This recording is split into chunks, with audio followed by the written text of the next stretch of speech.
Olá você, tudo bem? Precisamos planejar. O Enem está às portas. 17 de janeiro começa a nossa missão para o encontro do nosso principal objetivo. Só que, neste momento, estamos concentrados nas revisões. Estamos revisando matéria, para nos prepararmos cada vez mais para o desafio que iremos enfrentar. Detalhe super importante, não basta apenas pegar uma lista e resolver as questões. É preciso saber como resolver, é preciso saber como averiguar os resultados, é preciso analisar desempenhos para que eu perceba claramente se estou evoluindo, se não estou evoluindo, o que preciso aprender mais e o que eu já aprendi e é suficiente para encarar o desafio. E é exatamente sobre isto que nós vamos conversar, neste vídeo de autodesenvolvimento, porque é preciso que eu me desenvolva para que eu me torne um estudante melhor. E é exatamente sobre isso que vamos conversar.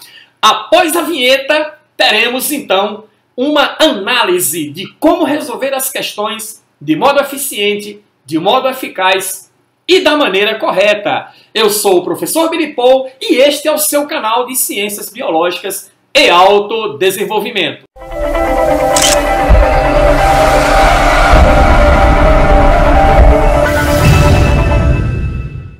Ok, galera, e vamos então iniciar a nossa aula na nível de autodesenvolvimento educacional, ok? Mande bem no Enem. Qual é o tema da nossa aula de hoje? Questões. Como resolver da maneira correta? Como é que eu faço, professor, para ser mais eficiente, para ser mais eficaz na resolução das questões, sabendo que estou fazendo da maneira correta, sabendo que estou produzindo resultado, sabendo que estou trabalhando no meu máximo desempenho? É sobre isso que nós vamos conversar. Primeira coisa importante, não há milagre, não existe mágica. É preciso estudar sempre. É preciso estudar sempre. Ok? Dica, primeira dica importante. Procure desenvolver o hábito de leitura. Ler é importantíssimo. Por quê? Quanto mais você lê, mais você adquire vocabulário.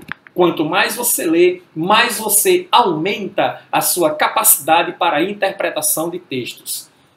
Professor Billy Paul, interpretação de texto não é importante apenas em redação? Não. Interpretação de texto é importante em tudo que você vai fazer. Em matemática, em química, em biologia, em história, em geografia, em todas as disciplinas. E por quê? É necessário interpretar textos. É necessário interpretar enunciado das questões. Eu preciso identificar claramente quais são os dados que a questão me oferece e o que a questão está pedindo para ser resolvido. Eu preciso ter uma ideia clara nisso. E muitas vezes o aluno fica confuso sobre essas questões. Então, desenvolver o hábito de leitura. Ler e ler, mas procure inicialmente uma leitura prazerosa, que dá prazer para você ler. O importante é que você leia. Isso vai adicionar vocabulário para você e vai facilitar muito nessas questões relacionadas a interpretações de textos e enunciados das questões. Disciplinas de cálculo.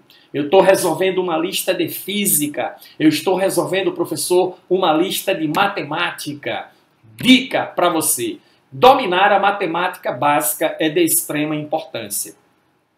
Se você tem deficiência na matemática básica, faça um curso sobre matemática básica. Procure algum professor que tenha algum trabalho relacionado nessa área. Estude de forma aprofundada a matemática básica.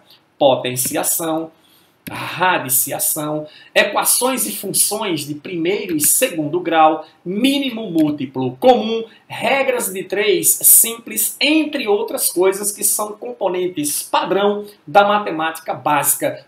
procure se desenvolver bem nesses cálculos mais fundamentais da matemática que você terá que aplicar não só na matemática, como também na disciplina de química, como também na disciplina de física e na disciplina de biologia. Em biologia você estuda genética. Genética envolve muitos cálculos, probabilidade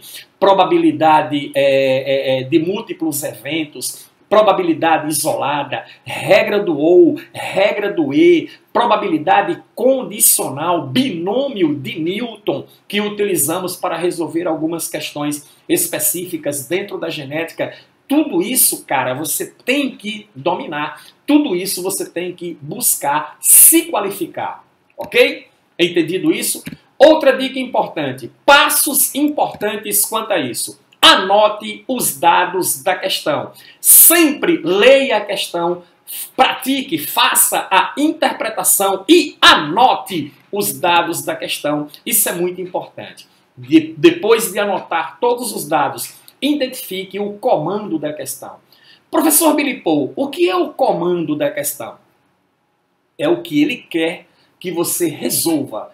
É o que ele quer que você faça, que vai te levar à resposta correta da questão. Eu tenho que ter isso muito claro. O que é que a questão está dando, o que a questão está pedindo. Escreva as equações que deverão ser utilizadas. Tá? Muitas questões envolvem certas equações. Em física, em química, até mesmo dentro da genética, em biologia, tem algumas equações que são importantes, tá? Principalmente em questões envolvendo Hardy-Weinberg, genética de população. Então, imediatamente escreva logo a questão, deixe a questão bem anotada.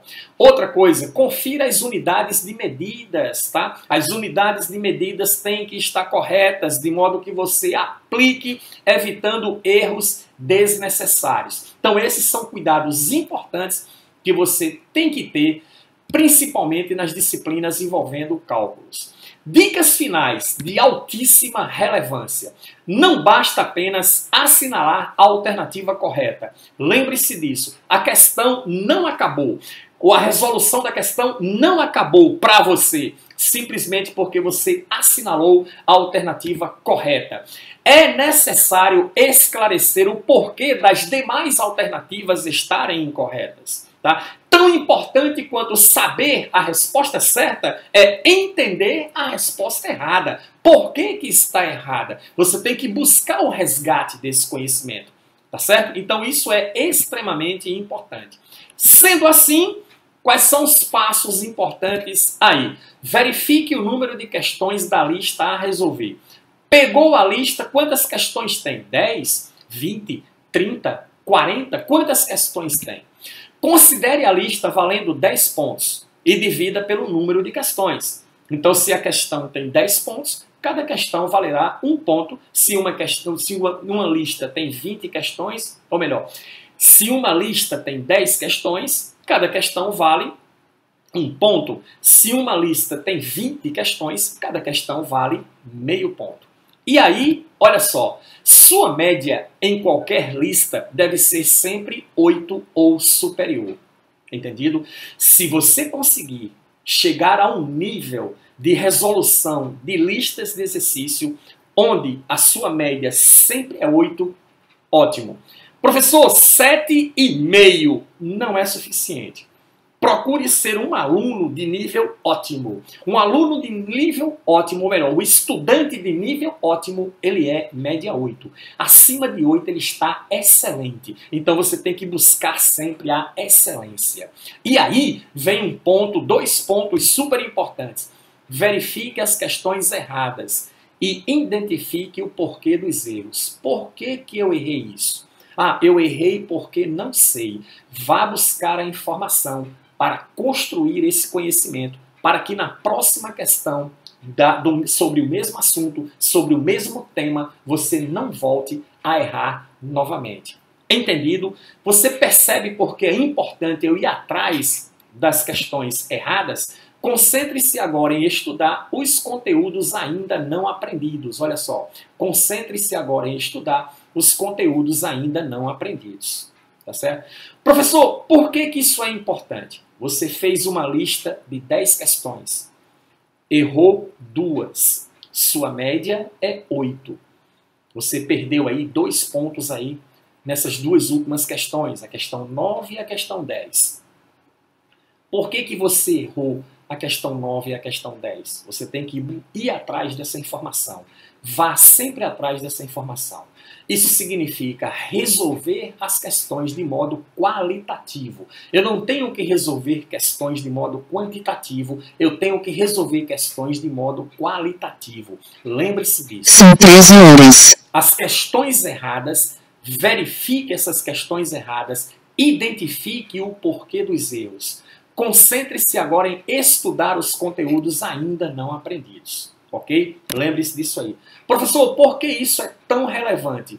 Você não passa pelo que você não sabe, pois se soubesse, já teria passado.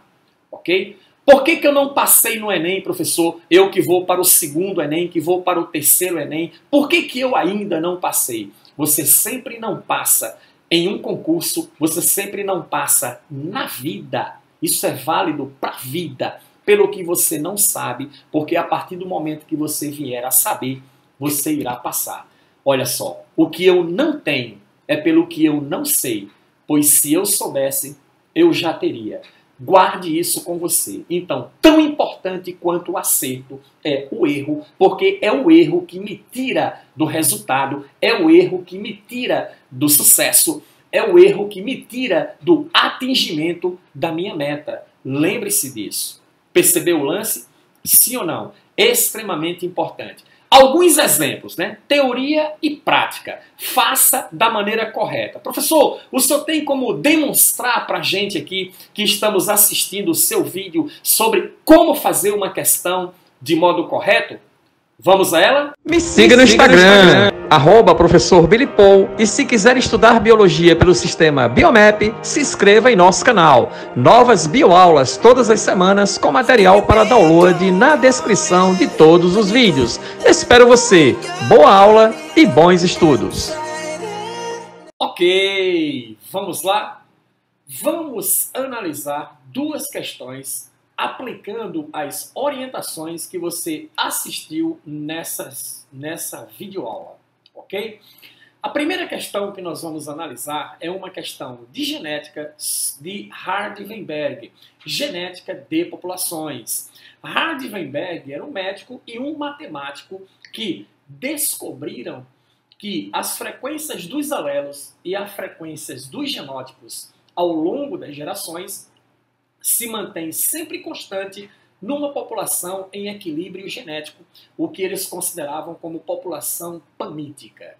Então vamos ver uma questão extremamente objetiva e simples sobre esse assunto. Olha só o que ele diz. Entre os 10 mil candidatos ao Enem, 1.600 eram canhotos. Quantos indivíduos são destros homozigotos dominantes nessa população? Entendido? Muito bem. Qual a primeira coisa que nós temos que fazer? Ora, analisando essa questão, observamos o seguinte. Toda e qualquer questão, na maioria delas, sobre Hardy-Weinberg, sobre dinâmica de populações, tá? O que é que você precisa saber? Você precisa saber o seguinte, a fórmula que deve ser aplicada. Então, a primeira coisa que você vai fazer é a anotação da fórmula que será necessária para resolver essa nossa questão de Hardy-Weinberg. Ok? Você já sabe que é uma questão de genética de populações envolvendo Hardy-Weinberg e a primeira coisa que você vai fazer é a fórmula. Que fórmula, professor, eu vou precisar para resolver essa questão? É essa formulazinha aqui, tá? O binômio P mais Q elevado ao quadrado, desenvolvendo o binômio onde P ao quadrado mais 2PQ mais Q ao quadrado, tudo isso deve dar igual a 1. O que significa isso? Ora, P equivale à frequência de um gene dominante azão qualquer, Q é a frequência de um gene recessivo azinho qualquer, P ao quadrado refere-se à frequência do genótipo dominante azão-azão em homozigose, 2PQ o genótipo heterozigoto azão-azinho e Q ao quadrado a frequência do genótipo recessivo azinho, azinho. Então, a primeira coisa, resolvemos. Segundo, eu preciso analisar quais são os dados que estão sendo fornecidos na questão. E quais são esses dados? Primeira coisa, os caracteres que estão sendo analisados é o caractere destro, escrever com a mão direita, e canhoto, que escreve com a mão esquerda. Sabemos que o caráter destro é um caráter dominante, até mesmo no texto da questão nós observamos isso. Quantos indivíduos são destros homozigotos dominantes? Então ele está dizendo para você que o caráter destro é dominante, então o caráter canhoto, consequentemente, é recessivo. O total da população analisada são 10 mil candidatos ao Enem, onde, dentro desses 10 mil candidatos, encontramos 1.600 candidatos que escrevem com mão esquerda, ou seja, indivíduos canhotos. Qual a próxima coisa que temos que identificar? O comando da questão. O que é o comando da questão? Ora, quantos indivíduos destros homozigotos dominantes existem nessa população de 10 mil candidatos ao Enem? O comando da questão é exatamente, especificamente, o que ele quer que você resolva na questão. Ok? De posse da fórmula, dos dados que a questão fornece e do comando, vamos então para a resolução.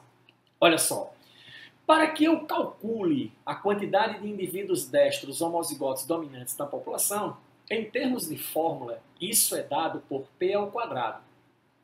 Tá? Indivíduos homozigotos dominantes é representado por azão.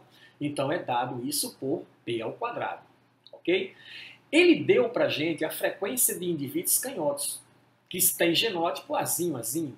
Azinho, azinho, em termos de fórmula, refere-se ao valor Q ao quadrado. Ele disse para a gente na questão que Q ao quadrado é igual a 16% ou 0,16. O que é que eu faço agora? Muito bem. Para que eu possa calcular o valor de P ao quadrado, eu tenho que ter o valor de P. Eu não tenho o valor de P, mas tenho o valor de Q2. Tá? Porque Q2 é o termo da fórmula que equivale, tá, ao genótipo recessivo, azinho, azinho, e ele nos disse que Q2 é igual a 0,16. Ora, se Q2 é 0,16, eu sei que a soma de P mais Q tem que dar igual a 1. A partir de Q2, eu consigo chegar ao valor de Q, concorda? Quanto é Q? Raiz de 0,16. Está vendo aí a matemática básica sendo aplicada numa questão de biologia e genética? Se Q é 0,4, que é a raiz de 0,16, então P é 0,6, porque a soma de P mais Q tem que dar igual a 1. Agora eu tenho o valor de P, o resto é contas, tá? Então o que é que eu faço então? P ao quadrado será igual a 0,6 ao quadrado, que é 0,36 a frequência, ou 36%. 36% de 10 mil equivale a 3.600 indivíduos. Sendo assim, 3.600 indivíduos é a quantidade de indivíduos destros homozigotos dominantes na nossa população. Entendido? Ele poderia ter ido um pouco mais além sobre essa questão. Como assim, professor, um pouco mais além? Vamos supor que ele tivesse perguntado também qual a frequência de indivíduos destros heterozigotos nesta população. Ora, destros heterozigotos é dado por quem em termos de fórmula? É dado por 2pq. 2pq representa a frequência do genótipo heterozigoto, azão. Eu sei o valor de P, quanto é 0,6. Eu sei o valor de Q, que é 0,4. Colocando aqui, 0,6 vezes 0,4 dá 0,24, vezes 2 dá 0,48. 48% dos indivíduos nessa população, ou seja, 4.800 indivíduos, que a minha população é 10 mil, são de indivíduos destros em heterozigose. Indivíduos azão-azinho. Entendido? Vamos ver um outro exemplo? Vamos. Esse outro exemplo é uma questão de embriologia sobre anexos embrionários. Tá certo? Você vai perceber que a resolução desta questão aqui lhe traz um conhecimento que dá para você resolver todas as questões sobre esse assunto que vierem a cair na prova. Veja só, Os anexos embrionários são estruturas derivadas de folhetos germinativos e que, com o desenvolvimento do embrião, se atrofiam ou são expelidos por ocasião do nascimento. Sobre os anexos embrionários, identifique com V as afirmativas verdadeiras e com F as afirmativas falsas. Quando você analisa o parêntese 1, ele diz assim: o saco vitelínico é uma membrana que envolve o embrião de aves e mamíferos. Ora, ao analisar isso, você percebe que a alternativa está falsa, que a alternativa está errada. Por quê? Porque o saco vitelino contém vitelo. O que é vitelo? Material nutritivo. A finalidade do vitelo é nutrição. Nutrir o embrião durante o seu processo de desenvolvimento. O anexo que envolve, o embrião é o amnion, que contém o líquido amniótico e que protege o embrião contra a dissecação, ok? E contra choques mecânicos. Então, o amnion é o anexo que envolve o embrião no seu desenvolvimento, ok? Então, o item 1 está falso, está incorreto. No item 2, ele diz assim: nos mamíferos, o córeo contribui para a fixação do embrião na parede uterina. Verdadeiro. Isso é verdade. Tá? O córeo, da região do trofoblasto, no blastocisto, saem as vilosidades coriônicas, que elas entram na mucosa do útero, que é o endométrio, para a formação da placenta. Percebido? Então, isso aí está absolutamente correto.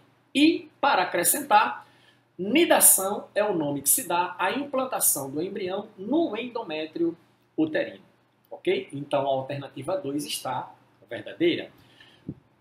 A alternativa 3 diz assim: a placenta e o cordão umbilical são anexos embrionários exclusivos de mamíferos. Absolutamente correto. E para acrescentar mais uma informação, olha só, o ornitorrinco e o equidna são uma exceção a essa regra. Por quê, professor? Eles são os mamíferos aplacentários. Por quê? Porque eles põem ovos e o embrião se desenvolve dentro de um ovo com casca. Todos os demais mamíferos apresentam placenta, são animais vivíparos, o embrião se desenvolve dentro do organismo da fêmea, mas no caso do ornitorrinco e do equidna, não. Eles se desenvolvem dentro dos ovos. Ok? Beleza? Então, o item 3 está verdadeiro, né? Dando essa observação para enriquecer mais a resposta da questão sobre o ornitorrinco e a equidna. Vamos então para o quarto parêntese. Ele diz assim: o alantoide é um anexo originário do intestino, sendo que, em mamíferos, ele se apresenta reduzido e se encontra associado ao córion, ok? Ou ao córeo, que é a mesma coisa. A alternativa está verdadeira. Ok, professor? O que nós podemos acrescentar a esse item? Olha só, o alantoide é responsável pelo acúmulo de excretas. Ok? Ele acumula os excretas durante o desenvolvimento embrionário, principalmente em ovíparos. O excreta nitrogenado produzido por esses animais é o ácido úrico. Só que o embrião ele não tem como sair de dentro do ovo e eliminar esse ácido úrico no meio externo. É preciso uma estrutura que armazene, ok, esse excreta nitrogenado, e o alantoide é o anexo que faz isso. Em mamíferos, o alantoide é reduzido, porque quem faz o papel de coleta dos excretas é a placenta, que joga no sangue materno, que quando passar pelo sistema renal de sua mãe será consequentemente eliminado.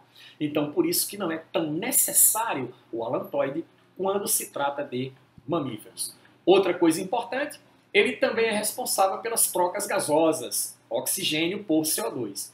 A casca do ovo ela é porosa, permitindo a difusão dos gases respiratórios, absorvendo então o oxigênio e liberando o CO2 para o meio ambiente. O alantoide tem participação nisso, principalmente quando se funde com o córeo, formando o alantocóreo.